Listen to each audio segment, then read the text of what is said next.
Il me semble raisonnable que Trump reste sur ses positions. Mais, vous savez, il est comme tout le monde à Washington. Ils sont tous indécis. Il ne se contente pas d'appeler un chat un chat. Il dit, eh bien, vous savez, il s'agit de revenir à une grossesse légère. Personne ne veut porter d'enfants, mais ils veulent tous être un peu enceintes pour dire à tout le monde qu'ils sont avec eux. J'espère que non. Mais, vous savez, c'est un problème récurrent à Washington. Maintenant, l'une des autres choses dont je veux parler ici en termes de ce à quoi nous pouvons nous attendre est basée sur certaines des déclarations de hauts responsables de l'administration hier également. E8 a fait sourciller beaucoup de personnes, en particulier sur Fox News, lorsqu'il a déclaré que Trump avait accepté de ne pas potentiellement avoir dit qu'il avait accepté que l'Amérique fournisse des garanties de sécurité à l'Ukraine dans le cadre de cela. Il a affirmé que Poutine avait autorisé cela et qu'il l'avait accepté. Et plus tard dans la journée, Marco Rubio était également à la télévision et on lui a posé la même question. Voici ce qu'il avait à dire. Toute garantie de sécurité que les Européens peuvent faire et offrir serait une énorme concession. Ce serait une très grande décision de la part du président s'il offrait un engagement des États-Unis en matière de garantie de sécurité. Ce serait sa décision. Et je veux que les gens comprennent que cela montre à quel point il est mauvais s'il le fait, cela montre à quel point il veut la paix. Il reste encore du travail à faire avant de pouvoir dire que nous avons un plan sur les garanties de sécurité qui nous unifie. Ouais, maintenant, lorsque Shannon Bream a demandé à Witt, vous savez, si vous parlez de troupes américaines sur le terrain potentiellement pour la sécurité, il n'a pas répondu à cette question et a en fait changé de sujet après. Donc ni Witt ni Rubio n'ont dit ce qu'ils voulaient dire, mais je veux dire que cette simple expression de garantie de sécurité des États-Unis a certainement fait sourciller beaucoup de gens. Comment interprétez-vous cela? Vous savez, je ne connais pas complètement le contexte de cette remarque. Je reviens toujours au traité d'État autrichien de 1955 et Eisenhower a effectivement déclaré que nous soutiendrions ce traité d'État autrichien et il voulait dire qu'il respecterait l'accord conclu par les Russes et les Autrichiens à ce moment-là. Et le traité d'État autrichien a toujours été présent dans l'esprit de nombreuses personnes. Je veux dire, vous vous souvenez quand j'ai écrit plusieurs articles sur le sujet pendant la première administration Trump, encore et encore. En fait, avant cela, je sais que John Mearsheimer en a parlé en 2014. J'ai suggéré qu'il y ait un PLE accent aigu bit en Ukraine et que les Russes votent pour entrer en Russie. Tout cela a été rejeté et de grandes sommités du Sénat comme Mendez, Ron Johnson et Lindsey Graham ont tous eu des crises cardiaques. Toutes ces absurdités, ces gens sont des bouffons, ils ne savent pas ce qu'ils font, ils ont une connaissance limitée de la réalité. Une garantie si les États-Unis veulent la fournir. Et je pense que les Russes aimeraient pouvoir dire que nous participons ou soutenons l'accord final, quel qu'il soit.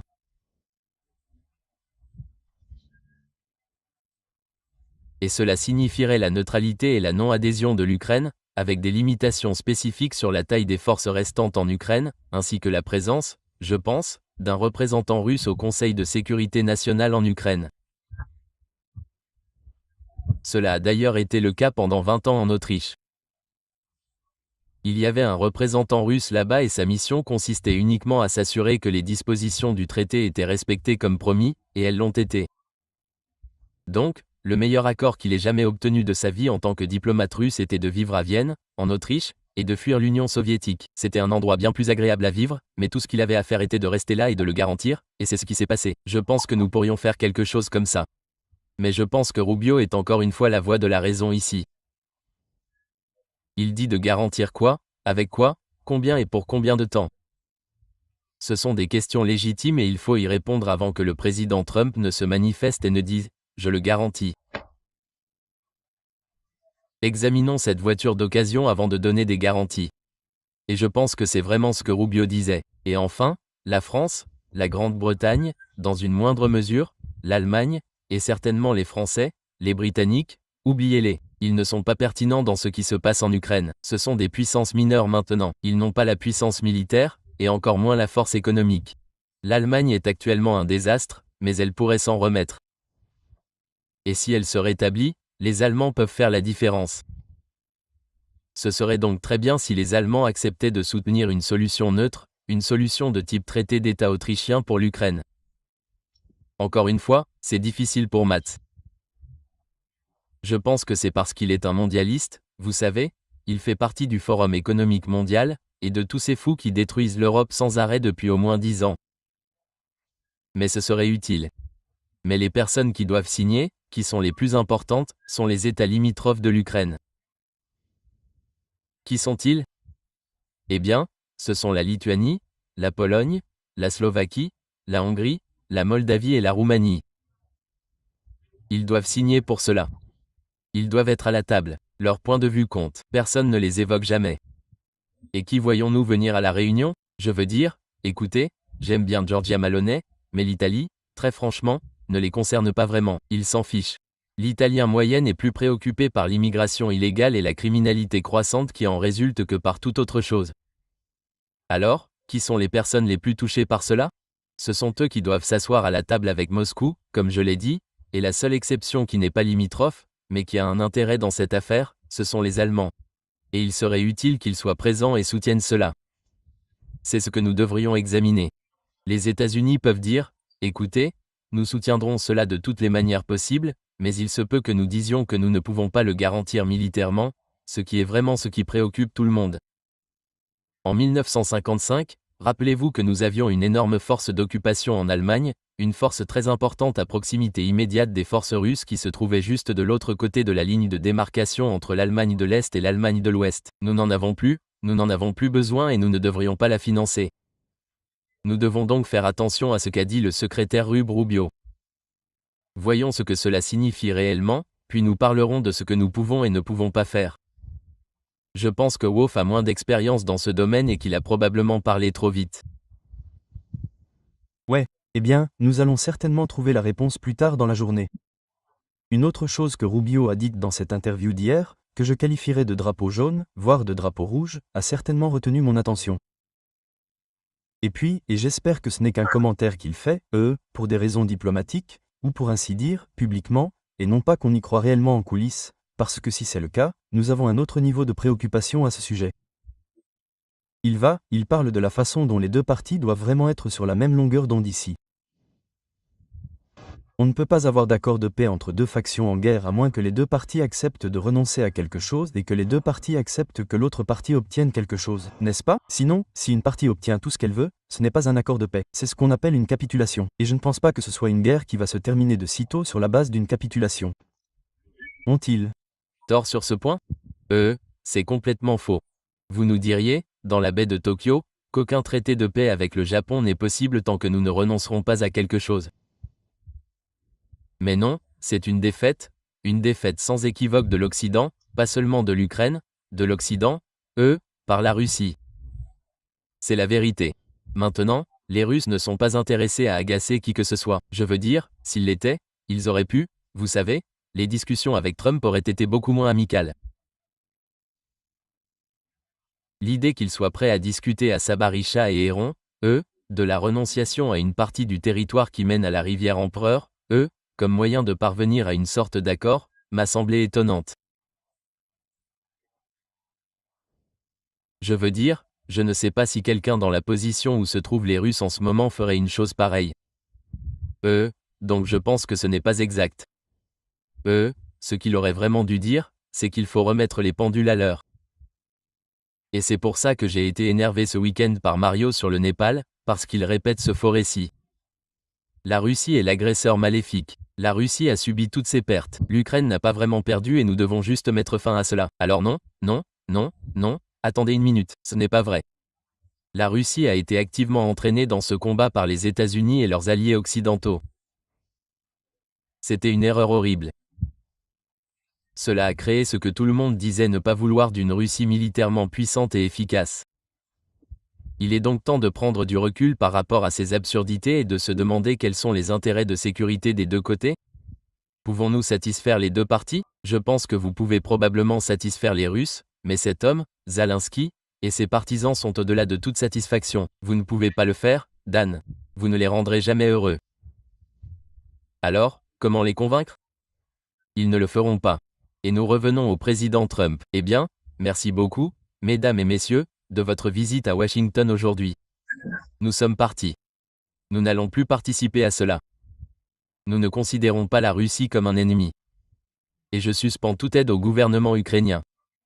Si vous souhaitez continuer à les approvisionner, c'est bien sûr votre droit souverain. Mais nous ne le ferons pas. Voyons combien de temps les Européens tiendront seuls. Et vous savez, il se pourrait que ce soit là que Trump s'oriente. Maintenant, je pensais qu'il serait là avant. Et je vais vous faire écouter le prochain extrait de cette même interview de Rubio. Il ressemblait étrangement à celui qu'il avait donné le 18 avril de cette année, lorsqu'il avait laissé entendre que nous étions à quelques jours de nous retirer si nous ne pouvions pas réunir les deux parties. Et bien sûr, les jours se sont envolés et nous voici maintenant des mois plus tard. Mais à la lumière de la vérité que Trump a publiée plus tôt sur les réseaux sociaux en disant « Et, si vous voulez continuer à vous battre, sous-entendant que vous pouvez le faire parce que vous êtes un pays souverain, comme vous l'avez souligné, voici ce que Rubio a dit hier. » Si à un moment donné il devient clair que les deux parties sont tellement éloignées et si campées sur leur position que nous ne sommes tout simplement pas près d'un accord de paix, alors le président devra décider combien de temps il faut encore y consacrer et quelles mesures il doit prendre. Mais je veux que tout le monde comprenne que si ce matin le président s'est réveillé en disant « Je vais imposer ces terribles sanctions sévères à la Russie », c'est très bien. Cela peut faire du bien aux gens pendant quelques heures, mais voilà ce que vous dites en gros. Vous dites que les pourparlers sont terminés dans un avenir prévisible. Pendant 1 an ou 1 an et demi, il n'y aura plus de pourparlers parce que personne d'autre au monde ne pourra lui parler. D'accord ? Poutine ne rencontrera pas Macron, il ne rencontrera pas le Royaume-Uni. Avec tout le respect que je dois à ces dirigeants, aucun d'entre eux ne sera capable de l'amener à la table des négociations et de leur parler. Il n'y a qu'un seul dirigeant au monde qui a une chance de rapprocher ces deux parties. S'il y a une chance, il n'y a qu'un seul dirigeant au monde qui peut le faire. Et je pense qu'il a tout à fait raison, personne d'autre ne veut parler de paix, et encore moins ne pourrait le faire comme Trump. Mais la seule chose qui diffère de celle d'avril, c'est qu'il semble sous-entendre, et comment interpréter cela, que si cela ne se passe pas et qu'il dit que vous vous en sortez tous seuls, il ne va pas le soutenir par ces sanctions secondaires dont il avait parlé auparavant ? Eh bien, j'espère que non. Je pense que toutes ces sanctions devraient être levées. Point final. Nous avons quoi ? 32, 33 pays sous sanctions pour une raison ou une autre. Cette affaire nous fait du bien, mais elle empoisonne l'eau. Elle nuit aux gens. Elle ne nous fait aucun bien. Quel est l'intérêt des États-Unis ? Encore une fois, il est dans l'intérêt des États-Unis que nous normalisions nos relations avec la Russie. La normalisation des relations avec la Russie ne doit pas nécessairement signifier la destruction totale et la conquête de l'Ukraine occidentale. Cela n'a jamais été le cas. Cela nous oblige à examiner les intérêts légitimes du peuple russe en matière de sécurité. Ceux-ci sont actuellement liés aux territoires qui sont occupés par les Russes dans l'est de l'Ukraine et potentiellement à Héron et Zarychia. C'est comme ça que je vois les choses et je pense que c'est comme ça que les grandes puissances les auraient historiquement envisagées. Il existe une vieille expression selon laquelle la possession représente 9/10 de la loi. Eh bien, les Russes sont en possession. Nous ne le sommes pas plus que les Ukrainiens ou les Européens. Donc, c'est soit la fermer, soit faire semblant. Les Européens ne vont rien faire. Alors, autant la fermer et mettre fin à cette parodie. Y mettre fin, car tout cela est le résultat de ce que nous et Londres avons décidé de faire pour nuire à la Russie et c'est ainsi que nous devons voir les choses. Cela a lamentablement échoué, cela s'est retourné contre nous. Le président Trump n'a peut-être pas toujours compris cela, mais je pense qu'il commence à le comprendre et qu'il veut y mettre fin. Alors, tant mieux pour lui, s'il le fait, que Dieu le bénisse, car nous avons d'autres choses plus importantes auxquelles penser. Ouais. Et en fait, j'aimerais vous parler de Zelensky, Trump et les Européens, et de ce que chacun d'eux risque en fonction de la tournure des événements. Commençons par Zelensky, car il court un certain risque s'il ne veut certainement pas répéter ce qui s'est passé en février avec cette grosse explosion. Mais il a de vrais problèmes. S'il arrive après tout ce qu'il a dit et se soumet à ce que Trump a dit, alors sa carrière politique est terminée. Il ne survivra probablement pas très longtemps. S'il le fait et s'oppose à Trump, alors il pourrait subir exactement ce que vous avez suggéré lorsque Trump dit « D'accord ? Bonne chance à vous dans vos projets futurs par vous-même. » Cela va continuer. Quelles sont donc les pressions exercées sur Zelensky et comment gère-t-il ces pressions aujourd'hui ? Eh bien, je pense que ce que vous avez dit fait partie du tableau. L'autre problème est ce qui se passe lorsque toutes les fosses communes sont ouvertes sur le territoire ukrainien et qu'elles sont remplies de soldats ukrainiens morts qui n'ont jamais été rendus à leur famille. Que se passe-t-il lorsque des fosses communes remplies de personnes non militaires, de Russes tués, de civils russes alignés et assassinés ? Revenons à la première atrocité importante qui a eu lieu au début de la guerre, à savoir la Bua, et aux tentatives d'en rendre les Russes responsables, alors que ce n'était jamais russe. C'était toujours ukrainien. Ce que je dis, c'est que cet homme préside à bien plus qu'un État criminel organisé ordinaire. Cet homme est à la tête d'une entreprise criminelle qui a assassiné un nombre incalculable de personnes. Il a également participé, directement ou indirectement, avec son gouvernement, au trafic d'enfants, au trafic de femmes, à la consommation de drogue, à la revente de matériel au cartel de la drogue en Amérique latine, à la revente de matériel à des terroristes dans différentes régions d'Afrique du Nord, du Moyen-Orient, d'Afrique et d'Afrique centrale. En d'autres termes, cet homme est très sale dans tous les sens du terme. Il ne se contente pas de rester dans l'ombre, comme on disait. Cet homme est sale de la pire des manières. Il est assis sur qui sait combien de centaines de millions, voire de milliards de dollars, qui ont été volés au peuple américain et européen, mais surtout à nous, dans des banques du monde entier.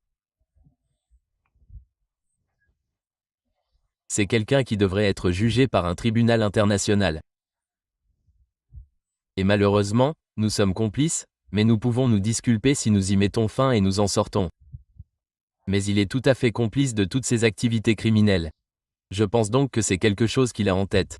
Va-t-il survivre dans sa petite villa et ses vignobles en Italie? Va-t-il survivre dans sa maison privée dans le sud de la Floride, sur le Golfe? Va-t-il survivre dans son autre maison privée en Israël ou ailleurs? Je ne pense pas. Je pense qu'il sera pourchassé tant qu'il sera en vie et qu'au bout du compte, quelqu'un finira par l'attraper, et ce pourrait bien être son propre peuple, d'autant plus qu'ils découvriront à quel point lui et ses amis sont corrompus.